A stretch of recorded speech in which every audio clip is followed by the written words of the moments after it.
기도하겠습니다. 사랑의 하나님, 하나님의 말씀을 통하여 하나님의 뜻을 기억하기만 하고 또 삶의 자리에서 주님을 예배하며 나아가는 자가 되기를 소원합니다. 주님 붙들어 주시고 함께하여 주시고 영광받아 주시옵소서. 나사렛 예수 그리스도 이름으로 기도드리옵나이다. 아멘. 하나님 말씀 사무엘하 6장 2절 3절 말씀을 함께 한번 보겠습니다.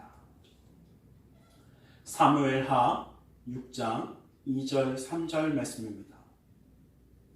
다윗이 일어나 자기와 함께 있는 모든 사람과 더불어 바알레 유다로 가서 거기서 하나님의 궤를 메어 오려 하니 그 궤는 그룹들 사이에 좌정하신 만군의 여호와의 이름으로 불리는 것이라. 그들이 하나님의 궤를 새 수레에 싣고 산에 있는 아비나답의 집에서 나오는데 아비나답의 아들 우사와 아요가 그 새 수레를 모니라.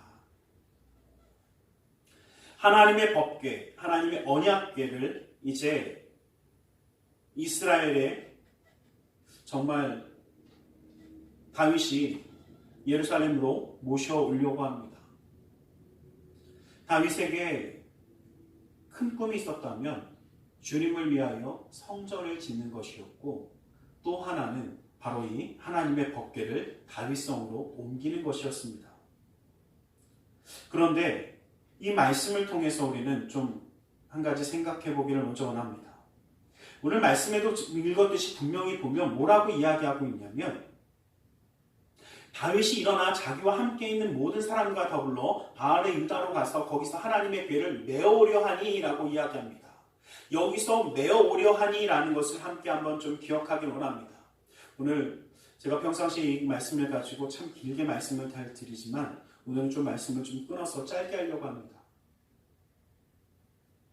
하나님의 법궤는 분명히 메어오라고 이야기하고 있습니다. 그 말은 뭐냐면 하나님 말씀 민수기 4장 19절 16절 말씀에 보면 뭐라고 말씀하시냐면 하나님의 법궤를 다 덮기를 다 필요하거든 이 고앗 자손들이 그것을 와서 매서 옮기라고 합니다. 말씀은 분명하게 이야기하고 있습니다. 무엇이냐면 누구나 함부로 다 옮기는 것이나 고앗 자손이 와서 그것을 메고 하나님의 법궤를 옮겨라. 그 말은 뭐냐면 하나님의 법궤를 옮기는 방법도 주님은 우리에게 말씀해 주셨습니다. 그런데 오늘 말씀을 보면 참 희한한 것이 있습니다. 2절에는 분명히 다윗은 하나님의 궤를 메어오려 하니 라고 이야기하고 있는데 3절 말씀에 보면 뭐라고 그러냐면 하나님의 궤를 새 수레에 싣고 산에 있는 아비나답의 집에서 나오더라 라고 이야기하고 있습니다. 그리고 이 아비나답의 집에서 나올 때에 그 아들들 우사와 아요가 그 수레를 끌었다라고 이야기합니다. 여러분, 이 수레를 옮기다 우사는 죽습니다. 새 수레에 실어서 이 하나님의 궤를 옮기다 보니까 산에 있었던 이 아비나답의 집이기 때문에 내려오는데 어떻습니까? 산에 있어서 내려오니까 뭐 길이 좋아서 아니면 길이 나빠서 덜컹거렸는지 아니면 너무 경사가 져서 그랬는지 모르겠지만 이 새 수레에 끌고 실을 놓고 내려오다 보니까 하나님의 법궤가 떨어질 것 같으니까 그곳에 손을 댔다가 우사는 바로 그 자리에서 죽습니다. 모르는 사람들이 보면 그럴 겁니다. 아니 하나님의 법궤를 옮겼는데 하나님 궤가 떨어질까 봐 그것을 잡았을 뿐인데 왜 죽습니까? 라고 이야기합니다. 그러나 분명히 기억하십시오. 하나님 뭐라고 말씀하셨냐면 하나님의 법궤는 그냥 마구잡이로 옮기는 것이 아니라 고앗 자손이 내는 것이라고 분명히 이야기했습니다. 하나님의 궤를 옮기는데 내 편리함을 위해서 새 수레에 싣는 자가 아니라 하나님의 말씀대로 신앙과 믿음 가운데 순종하는 자가 될 수 있기를 간절히 소망합니다. 맞습니다. 매는 것보다 수레에 싣는 것이 훨씬 더 편하고 쉽습니다. 우리의 신앙의 길이 편하고 쉬운 것이 좋은 것이 아니라 하나님 말씀대로 살아가는 것이 우리의 신앙과 믿음이라는 것입니다.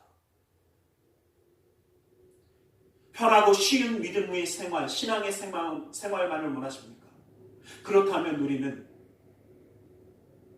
이 아비나답의 집과 다를 것이 없습니다. 70년을 모셨지만 축복받은 것이 아니라 오히려 그 장남이 죽을 수밖에 없었던 이 사건은 분명히 우리에게 이야기하고 있습니다. 하나님을 섬긴다라고 이야기하지만 형식적으로 내가 편리한 주의로 형식주의자가 되어지고 예배 형식은 갖췄으나 그 가운데 진실한 순종도 그 말씀의 순종함도 없는 모습이 아니라 하나님의 말씀 가운데 순종함으로 진실함으로 주님 앞에 나아가는 것이 우리의 삶의 모습이 되어야 합니다. 형식주의자의 모습을 버리기 원합니다. 편리한 대로만 살아가는 편리함을 원하는 그 편리함을 추구하는 삶의 신앙도 사라지길 원합니다. 주님이 우리에게 말씀하신 그 말씀이 때로는 힘들고 어려워서 그 가는 걸음걸음이 한 걸음 한 걸음 옮기는 것이 힘들어 보이고 세상에서 손가락질하며 왜 편리하게 살 수 있는 것을 그렇게 어렵게 사냐고 이야기한다고 할지라도 우리는 그렇게 살아가야 되는 것이 맞다라는 것입니다. 우리는 편하고 쉬운 길을 택해서 십자가의 길을 택하지 않지 않았습니까? 어쩌면 가장 어리석고 힘들고 괴로운 길처럼 보이는 이 길이 십자가의 길입니다. 우리 그런 이야기 많이 하지 않습니까? 주일날 교회 가서 열심히 헌신하고 봉사하고 그럼에도 불구하고 또 예물까지 드리고 오는 그 모습을 보면서 세상의 사람들은 이야기합니다. 어리석다 이야기하는 거 맞습니다. 양보하고 그 마음을 째면서도 하나님의 사랑을 증거하기 위해서 양보하고 사랑하고 섬기는 그 모습을 보면서 세상에서는 별거 없다라고 이야기하고 바보 같다라고 이야기하는 거 맞습니다. 그러나 그 길이 예수님이 우리에게 말씀하신 십자가의 길이라면 그 걸음이 언약궤를 메고 걸어가는 한 걸음 걸어가야 하는 힘든 걸음의 걸음이라면 우리는 그 길을 가야 합니다.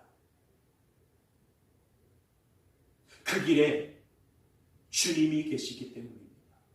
그 길에 주님이 함께 하시기 때문입니다. 그 길에 하나님의 생명이 있기 때문입니다. 미련하고 어리석은 자처럼 보일지 모르지만 주님과 함께하는 그 길은 우리의 삶의 은혜의 길입니다. 그러기에 힘듦이 아니라 나와 함께 하시는 주님을 바라보길 간절히 소망합니다. 두려움이 아니라 소망의 꿈을 바라보는 자가 되길 원합니다. 이제는 주님이 함께 하시며 주님이 역사하시는 그 걸음이 주님이 함께 하시는 축복의 자리에 서게 될 줄 믿습니다. 어리석은 이 아비나답의 집사람들처럼 편리한 것만을 구하지 마십시오. 우리는 편리함을 원해서 많은 것을 갖기 원해서 십자가의 길을 가는 사람들이 아닙니다. 십자가의 길은 좁고 험해서 찾는 사람들이 많지 않고 힘들어하는 길일 것입니다.